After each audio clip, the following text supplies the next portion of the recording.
Okay, by now I'm sure you've read the title of this episode. Raise your hand if you were scared. Also, it's thundering outside right now, so actually raise your hand if you were scared. There's a lot going on right now.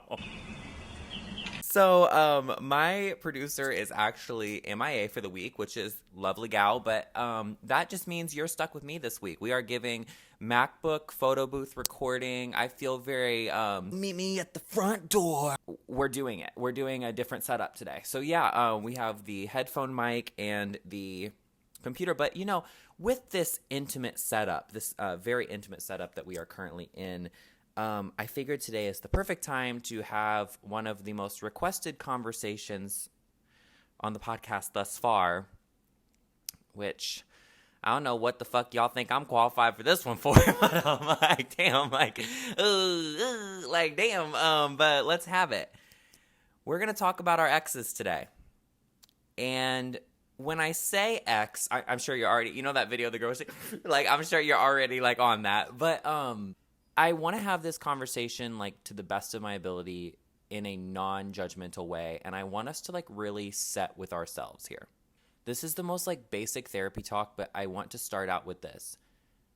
Truly, at the end of the day, we have us. And by us, I mean me, myself, and I. The person that you go to bed with, the person that you check that pulse, that's you right now. When you're in the shower alone in the day, you breathe, you eat alone. That person that you just set with is you. And honestly, the most important opinion in the fucking world is the one you have about yourself. Right now, you might be in a situation where maybe you're fresh out of a breakup. Maybe you just got in a relationship and you keep thinking about your ex. Maybe you have an urge to get back with your ex. Maybe you're surrounded by friends that are constantly talking about their exes.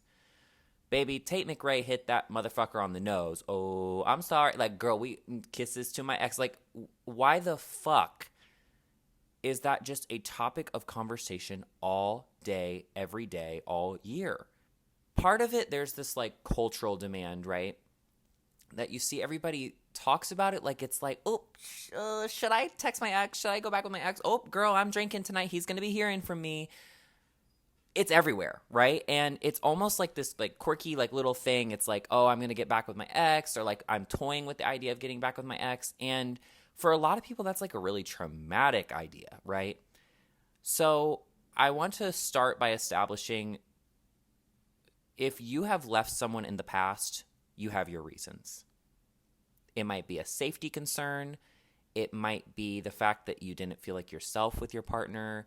It might be that you guys moved away and you don't want to do long distance. There's 1,000 billion bajillion fucking reasons why you may have left someone in the past. And I want to first say, if you feel that you left someone in the past due to not feeling safe, not feeling protected, not feeling from a health perspective that this will not work, baby, pat yourself on the fucking back. For real. Some of us had exes in the past that it came down to things like communication, or it came down to right person, wrong time, whatever. And those are loosey-goosey exes, if you know what I mean. There is a difference between an ex that you're literally that girl is poison. It's no, you need to stay the fuck away from me, restraining order type shit. And then there's another ex where it's y'all could probably be friends. And it's which that is a very, very, very foreign concept to a lot of people, right? Especially those people that absolutely could not stomach even being in the same room as their ex. It's two extremes. As I've matured, I've realized that the idea of holding grudges against any ex relationship, and I mean ex-friendship, maybe somebody that you haven't talked to in a long time, maybe somebody you just fell out with in general. It doesn't just have to be ex-romantic partners. The idea of holding a grudge on them, oh, they did me dirty, or oh, we didn't work out and they're so rotted, whatever. I feel the more I give that power and the more I think about them, the idea is that it's like a boundary, right? Like, I get it. It's a boundary, and you're reminding yourself you deserve better than that, and you deserve better than that person, and I will never let myself be with someone like that again. 100%. But what I've realized, the lack of closure and this idea of like that me taking the no contact route is a win. We're all built differently. I will just tell you, no closure is no win for me. Hate to say it. I can walking out the door with your bags, Claro shit, and walk away, and that will forever be a door that's open. And not a what if, but it's just like, it doesn't sit right on my spirit or on my soul to know that I just walked away from something and that I'm like unable to patch it or think fondly about it. Because the thing is, ex relationships in general, we're talking friends, we're talking people that you haven't spoke to in a long time, people from high school, maybe your first crush, fucking people that you dated for years, people you dated for 3 months, a fucking situationship even. We had fond memories with those people. We did, right? And that sometimes sucks. Sometimes it's like, fuck yeah, like I'll claim that, right? We had good memories before either shit hit the fan, we went no contact, whatever. And I am a person that I want to talk about those experiences. I want to take those experiences with me. And I will say, the past couple years, I have made a conscious effort to reach back out. Which I know. Okay? I want you to look me in the eyes. I know. Scary. Reach back out. And, you know, kind of like in the gay community, low-key, we get a privilege that, like, it's kind of normalized to, like, if you go on a Tinder date with somebody and you go on a couple dates and then you're like, I'm not really feeling it, like, you can become besties and, like, that's your sister now, right? That's your sister. And I understand for, like, straight people, like, that is a very different thing. Like, I understand that. Like, it is hard to be like, yo, we fucked after the bar, now you my sister. Like, that's just not realistic, and, like, I understand that. But at the same time, like, I hate that it has to be that you're either in no contact mode or you're together in this weird tug of war of, I know you're wrong for me, but I'm going to talk to you anyway. And, oh God, what if I text him tonight? I'm going to have 2 beers and I'm going to want to text him. It's like, oh my God, clearly you have an urge to just be in contact. Maybe not get back together with the person, but clearly you have an urge to just have them in your rotation. I'm a Libra, right? And one thing about me is I have buckets of people.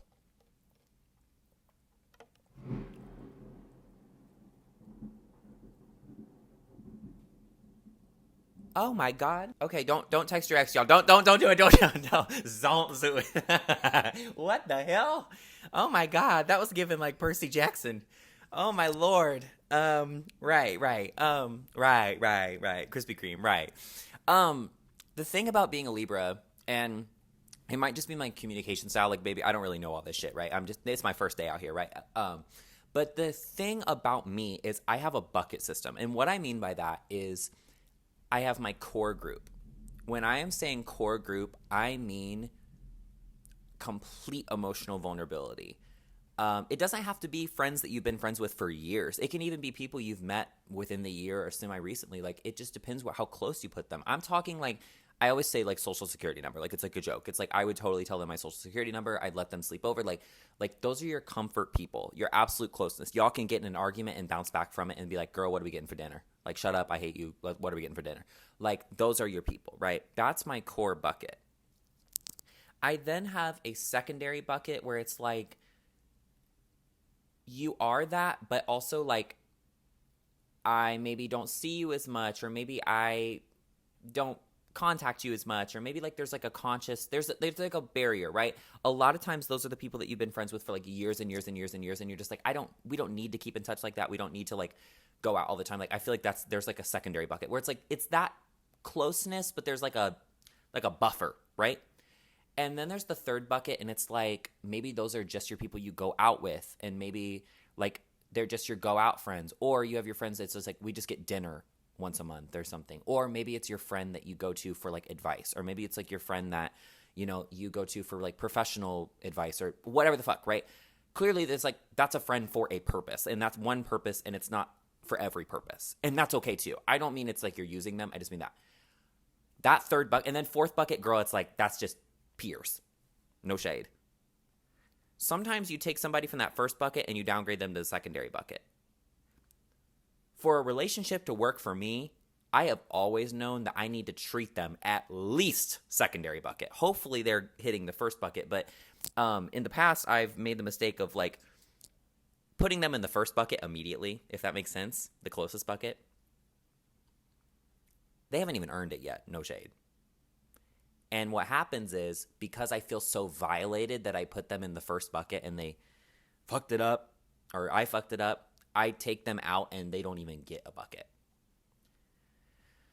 So healthy people, right, not me at the time, should be taking them at a further bucket. I hope this analogy helps, girl. Like, I'm literally like, I'm a visual person. I'm sorry, like, blame the tism, honey. I'm taking them from that bucket and I'm moving them up. I'm giving them upgrades. That's a lot of times what happens like with friends and stuff, right? And then as I see fit, I move them back or forward. If I truly feel connected to you and we truly have a past and we truly have a history, the idea of you existing in zero of those buckets is like hard to process. Does that mean that I want to get back with any of them? No. Does that mean that I think about them all the time? No. But I think if they were in none of those buckets, I would think about that a ton.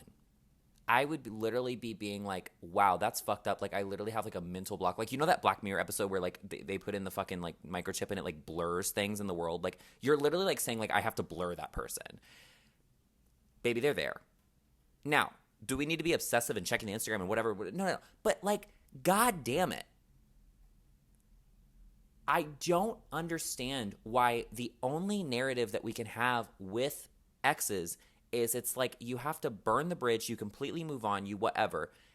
And you have to like hate each other almost. I feel like you have to hate each other. And the other thing is like when we feel stupid or when we feel like we have been kind of blindsided in some way, I feel like we go into complete lockdown mode. And that's how it is with a lot of friends, like when they fall out, or like couples when they fall out.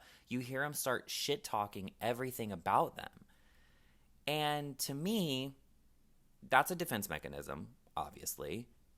To me, I'm trying to really shy away from,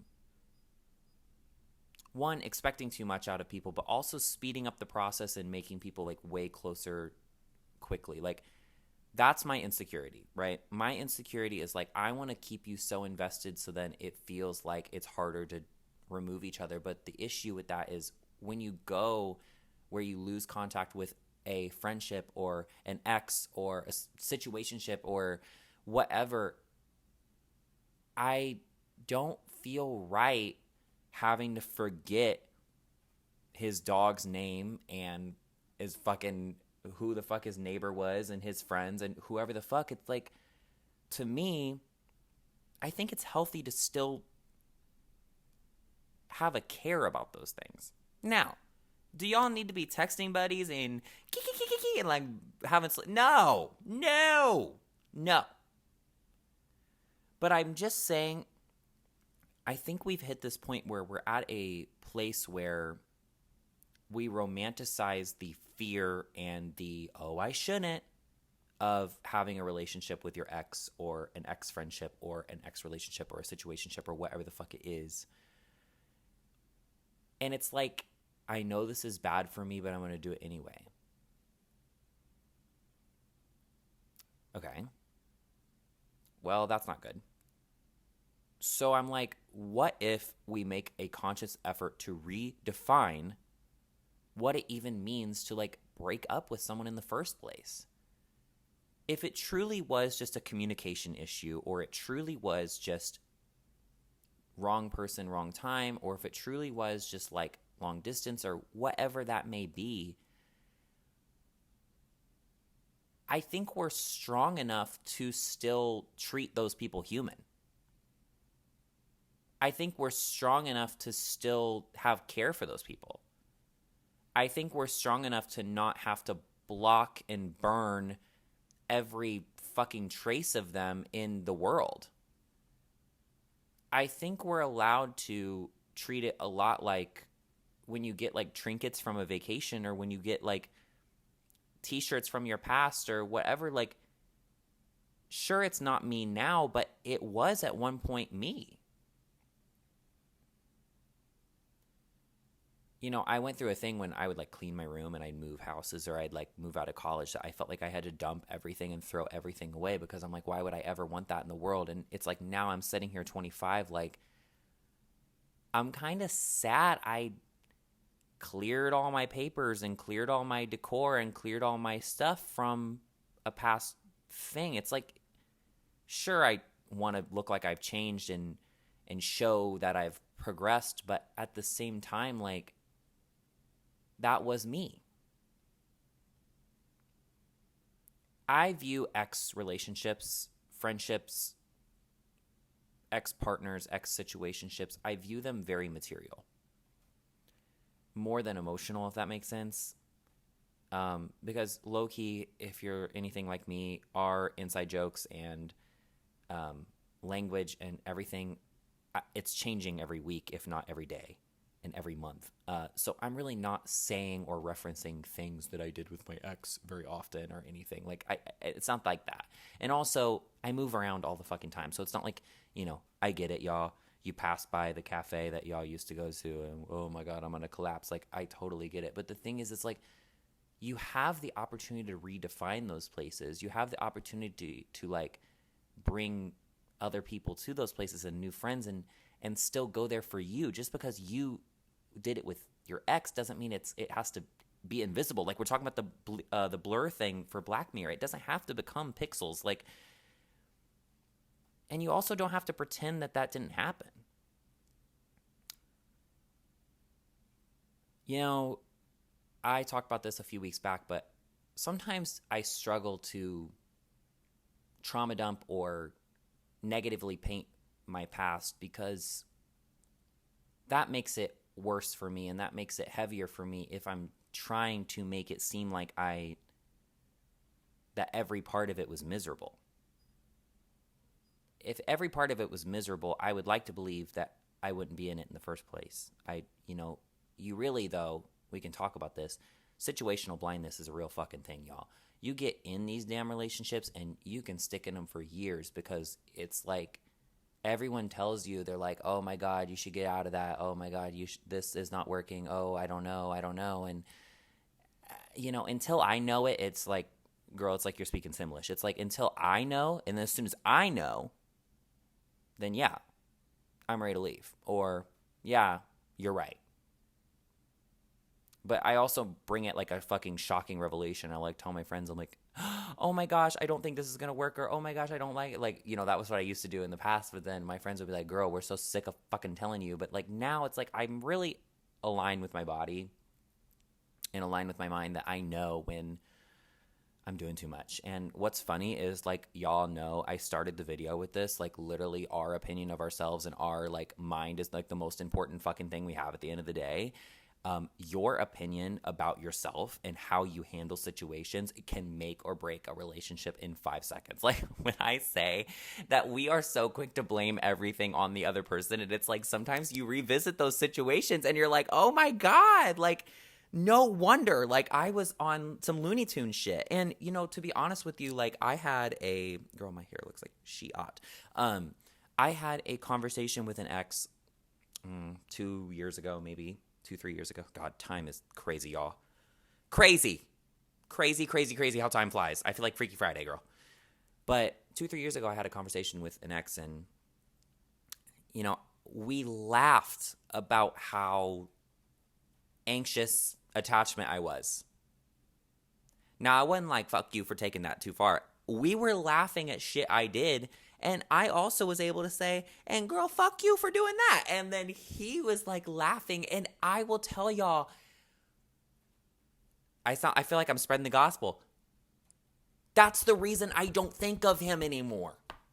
Not because I put a firm fuck you, because this situation, whatever. I went back and I'm like, fuck it. I want to go to lunch. We went to lunch and caught up. Great. And I walked into Disney headquarters that day and I said, I want to make history. I literally sat there and I swear to God, I apologized for things. He apologized for things. And then we insulted the fuck out of each other and laughed about it. And I felt closure. And I also was strong enough to know that I got all those answers and all that closure, and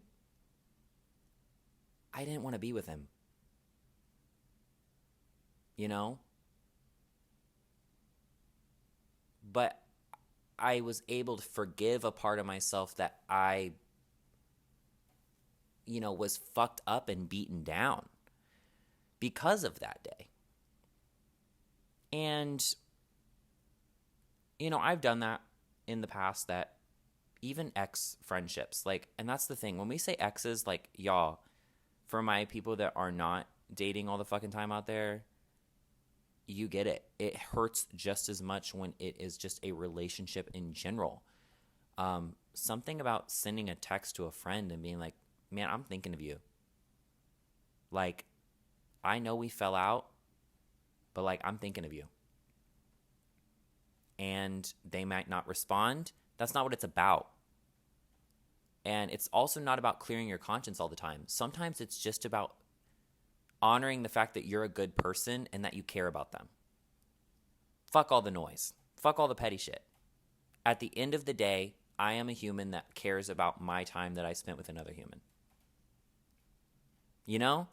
And I think that's very, very, very powerful and very mature to set with that.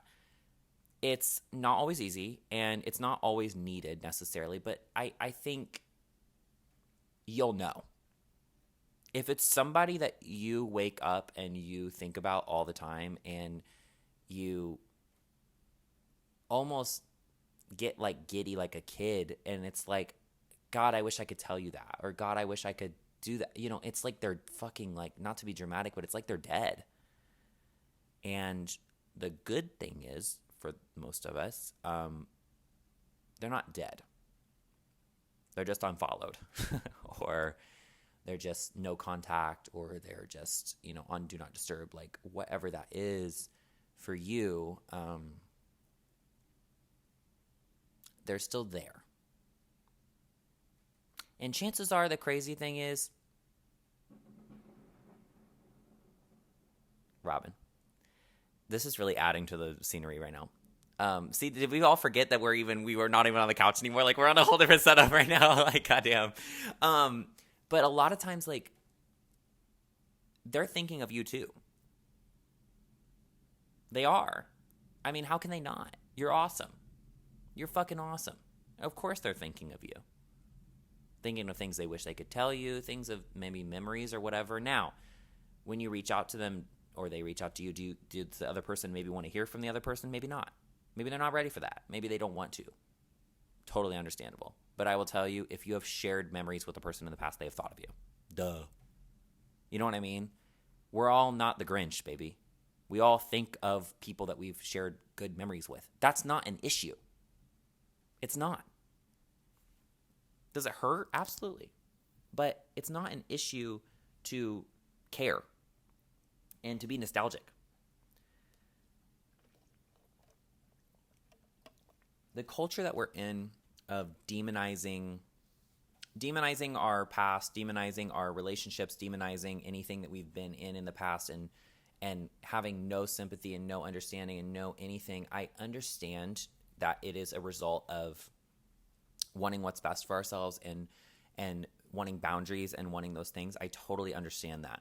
But at the same time, two things cannot be true: that we are so strict on boundaries and then our first knee-jerk reaction is, Oh, I want to text my ex. Oh, I'm going to drink too much and get back with my ex. Oh, whatever. Honey, we can have a healthy relationship with the past. We can. We can. We can have a healthy relationship. And, sometimes even maybe it's not direct contact with the person, but it's sharing it. There is no reason why when you go to a cafe that you used to go to with your partner or with a situationship or whatever the fuck, girl, ain't no situationship taking us to the damn cafe, no shade. But they taking us to the bed cafe, like girl, bed and breakfast. Maybe not even breakfast. Let's get out, right? Oh my god. Anyway, not too much. Let me not do a stand up on situationships right now. But no, it's like when you're really like in with your friends or you're in a healthy relationship or partnership or whatever, it's like, hey, this is on my heart. The cafe we're in right now, I used to go with my ex, or I have memories here. And the thing is, if you have a secure friendship, partnership, whatever the other person is to you that you're with, or maybe you're just there by yourself, but whoever you're with, if they're secure, tell me about it. Share with me. It's not gonna go away if the other person just goes, oh, well, what the fuck? Like, don't tell me about that. Is it weird? Absolutely. Is it awkward? 100%. Is it better to get it out in the open and be a human and be honest about nostalgia and honest about how memories hit you? We're not fucking robots. That doesn't all just go away. It's stored and it's fucking there and it's very real. And the thing is people in your life that maybe you've just met recently, they're different than people you grew up with. They're different than people you went to high school with. They're different. Your current man is different than your ex. Your current partner is different than 3 partners ago. Your current friends are different than past friends. Whoever is different. And the thing is, they don't compare. They don't compare. But they also, in a way, they're seeing you in a different light and they're understanding you deeper if you share and you say, hey, by the way, I'm happy to be in this current day with you, but there was a day in the past. There was. And I still think about that day. I'm over that day, but it still is fucking real and it still hits me. And I think we're lying to ourselves if we say that that's not true. I think we're lying to ourselves. We're trying to protect ourselves. We're trying to move on and heal and these things. But the thing is true maturity, true processing, true overcoming is being able to revisit things and still keep our head up and still have empathy and still want to like bask in what we're currently in, but appreciate what we went through. That's the best way I can put it. And, I think I've been around so many people that just have a very strict, very, very harsh chokehold on themselves about who they can and can't talk to from the past. And it's so interesting because for me, I guess there's people I don't need to talk to, but there's people I don't want to disappear forever. You can say you're over somebody and still want to know how the fuck they're doing. Right? Like, I don't think that's too much. I also don't think I don't think that means you're not over it. In fact, I think that means you're double over it. I think that means that you're entering a place where we're all just human. And we're all just people that are figuring it the fuck out as we go. It's funny because their viewpoint of the relationship or their viewpoint is completely different. Completely different. And they're processing or not processing, or they got you blocked, or they're following you and they're liking your stories still. Honey? Who knows? But whatever it is for your journey, don't beat yourself up. Think you are allowed to process and go through the motions however you need to. And it may not look like what your TikTok algorithm says it should be. It may not look like what your therapist says it should be. It may not look like what the block him and move on brigade thinks. It may not be whatever. If you know that you are going to be healthy, stable, okay, protected, you're not going to revert back to an old version of you. If you know those things, go for it. If you know that you have a firm boundary in place and that is an unshakable boundary and you will never cross that again, honey, absolutely hearing you. Absolutely hearing you. And also, proud of you. Proud of you for knowing that. If you have somebody on the fence, take some time with that. Figure that out. But if you have people that you genuinely just are like, you know what? Let's see. I care. Hey, I care. Hope you're doing good. That might be the closure that you've been looking for all along.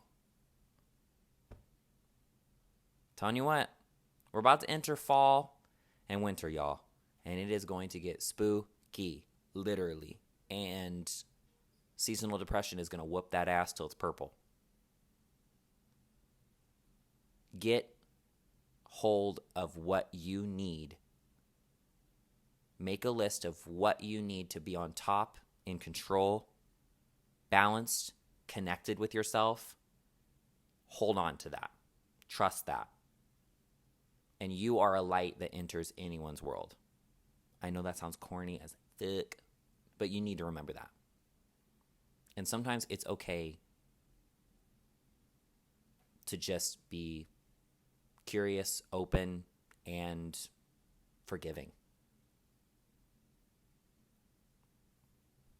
True healing is not always what you think it is. And I think that's the thing. You got to dig and you got to find the answer for yourself, but it's you are the only person that knows what that is for you. Because you know, it hits here. All right. I love you guys. This has been a very unconventional episode of Tangent, but thank you so much. And I'll see you guys next week. All right. Bye.